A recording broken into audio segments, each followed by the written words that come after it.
Fala galera, tudo tranquilo? Belezinha? Estamos começando mais uma aula do canal 10 Histórias. Seguinte, essa daqui é a aula 2 de absolutismo. As características, definições de absolutismo estão nessa aula aqui. Nessa aula de agora, a gente vai falar dos teóricos absolutistas. Quer dizer, quem são os caras que dizem para o rei: rei, você tem que ter o poder absoluto. E que ao mesmo tempo dizem para a população: população, o rei tem que ter poder absoluto. Esses caras a gente divide, eu vou dividir em dois grupos. Aqueles que usavam a palavra de Deus e aqueles que não usavam a palavra de Deus. Tá claro? Então, os dois que usavam a palavra de Deus são o Jean Bodin e o Jacques Bossuet. Nossa, que nome difícil, então tá aqui escrito, né? Jean Bodin e Jacques Bossuet, ó, fotinho de cada um, com o nomezinho de cada um, tá? Ah, Vitória, mas eu não vou saber escrever esse nome na prova. Querido, recomendo que você escreva umas 3, 4 vezes para você poder escrever direito na prova. Porque senão você vai começar a escrever Jean Bodin, né? O Bodin com B-O-D-A, tio, e aí não dá, né, querido? Aí você zoou, né? Jacques Bossuet, pô, não dá para escrever B-O-C cedrila U-E com acento, não dá, né? Então, Jean Bodin, Jacques Bossuet, tá bem?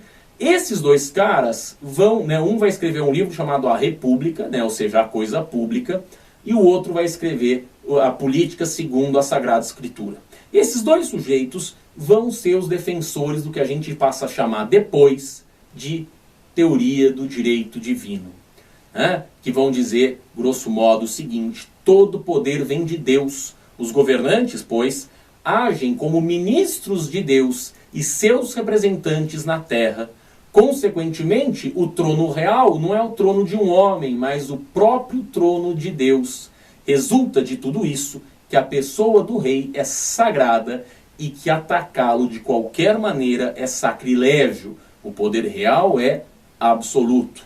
O príncipe não precisa dar contas de seus atos a ninguém. Isso daqui é um textinho do Jacques Bossuet, A Política tirada da Sagrada Escritura. Veja como ele está dizendo: a gente precisa entregar todo o poder, né? E o Jean Bodin concorda com isso. A gente precisa entregar todo o poder para o rei, porque a vontade do rei é a vontade do próprio Deus na terra. Está percebendo? Então isso daqui, né, nos permite dizer que é uma teoria do direito divino. Deus escolheu aquela família para governar este território. Dessa forma, a gente tem que respeitar o rei, porque desrespeitar o rei é desrespeitar o próprio Deus. Tá claro? Veja, política e religião absolutamente em parceria. Tal como lá no feudalismo a gente tinha a hierarquia social legitimada pela religião, aqui a gente tem a política legitimada pela religião mais uma vez, né? Jacques Bossuet, esse textinho aqui, tá bem? Agora, dentre os caras que não usam a palavra de Deus, a gente encontra o mais famoso deles, né? O cara que é lido até hoje quando você vai falar de política, que é o Nicolau Maquiavel.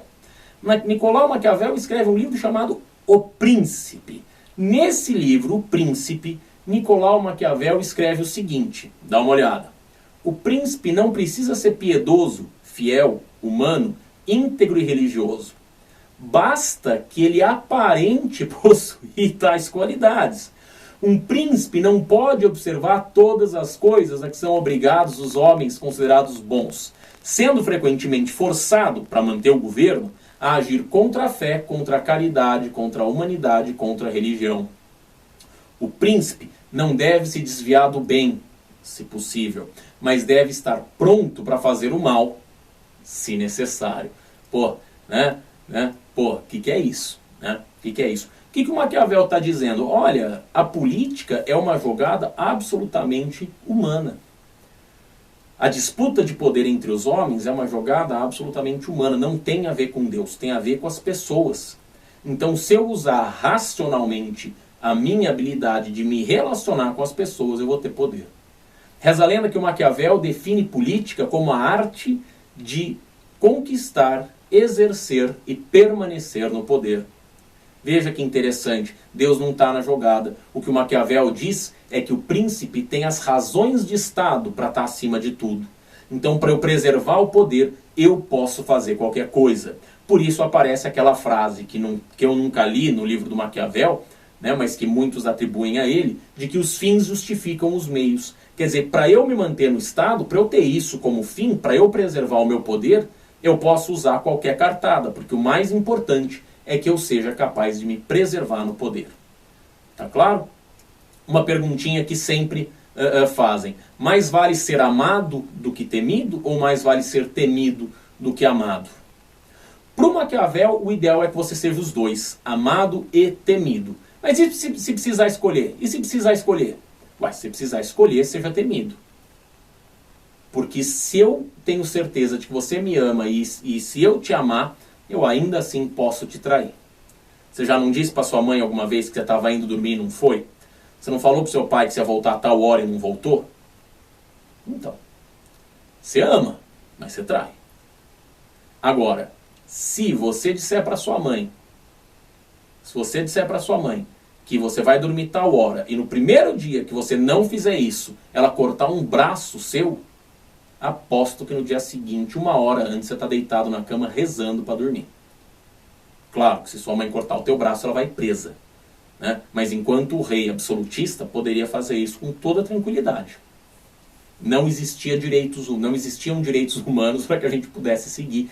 Claro que eu não estou defendendo que a sua mãe arranque seu braço para te convencer a dormir na hora, mas eu estou só te dando um exemplo. Tudo bem? Outro princípio do Maquiavel.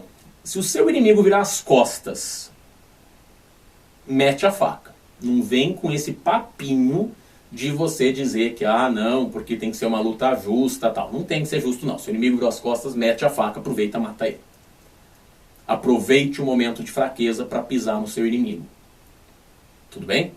Não vem com essa honra, moral, não. Eu estou em preservar o poder aqui.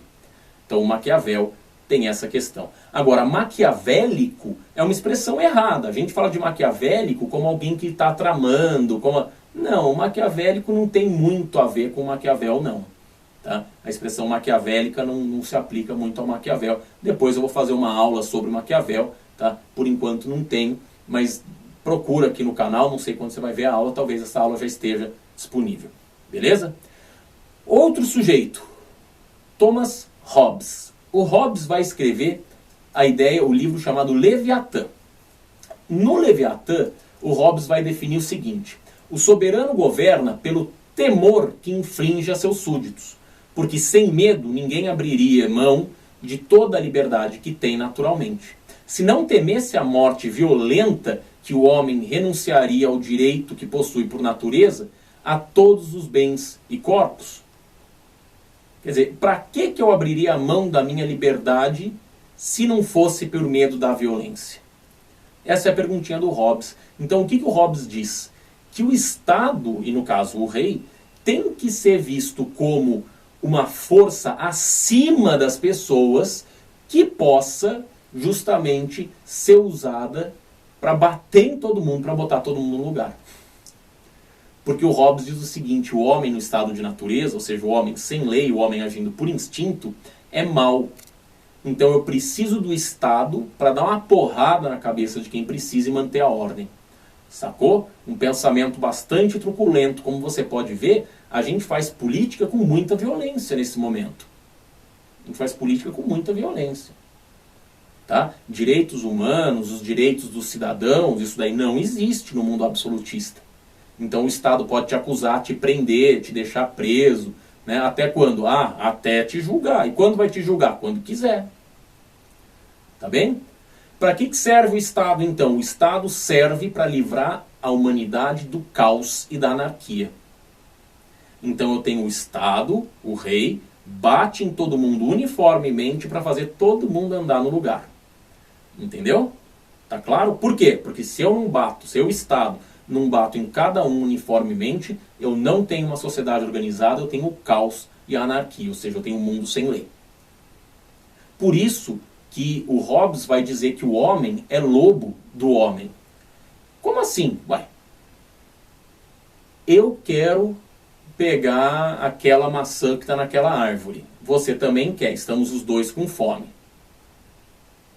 Para eu ter certeza que eu vou pegar, eu vou deixar você andar um pouquinho na minha frente. Quando você andou um pouquinho na minha frente, eu pego uma pedra, dou uma pedrada na tua cabeça, te mato e vou lá, pego a maçã tranquilo. O que ele está falando? O homem é lobo do homem, por quê? Porque eu posso te prejudicar para atender meus interesses e você pode me prejudicar para atender os seus interesses. Então o Estado tem que controlar todo mundo. Tá bem? O último cara, Hugo Grotius. O Hugo Grotius vai defender mais ou menos o que o Maquiavel e o Hobbes defendem. Ou seja, o Estado tem que ter poder ilimitado para manter a ordem. Tanto Hobbes como Grotius como Maquiavel, todos os três dizem o seguinte: eu não posso julgar um político. Ironia, né, falar isso hoje. Mas eu não posso julgar um governante. Por quê? Porque senão o governante não tem liberdade de tomar as ações necessárias para fazer as coisas funcionar do jeito que elas têm que funcionar. Entendeu? Então, para que o rei possa fazer o que for preciso, ele não pode estar submetido ao julgamento de ninguém. Tá claro? O livro do Hugo Grotius se chama Do Direito, da Paz e da Guerra. Companheiro, isso daqui é a aula de hoje. Clica aqui em cima para continuar com o absolutismo aula 3, absolutismo francês. Até mais!